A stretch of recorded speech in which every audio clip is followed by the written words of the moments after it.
هنعمل النهارده صينيه بطاطس بالفراخ، وتحافظي دايما على قاعده الاستانلس بتاعك نظيفه، انك تحطيه على البوتاجاز تكون الحوامل بتاعه البوتاجاز نظيفه، عليها بواقي ولا عليها اي حاجه، بالذات الناس اللي بتحب تسخن العيش على البوتاجاز دايما البواقي بتاعه العيش بتحرق الاستانلس من تحت.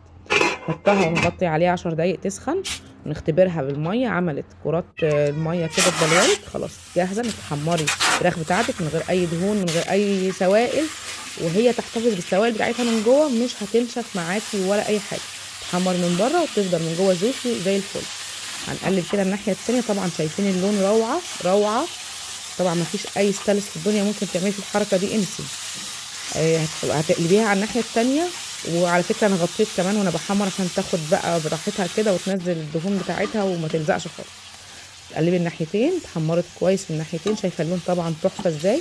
كل اللي نازل ده ولا تقلقي منه خالص، اللي نازل ده كله لون من التحمير مش حرق. هنعمل بقى تركية هنا تاخد طعم في حته تانيه خالص. هتنزلي البصل بتاعك والثوم في الدهون اللي نازله من الفراخ، وتقلبي كويس لحد ما البصلايه تدبل، تاخد كل اللون اللي تحت، تاخد كل السوائل تشربها. تنزلي بالبهارات وتظبطي الملح، ننزل بقى البطاطس والطماطم المضروبه والفلفل، ولو حابه تحطي جزر.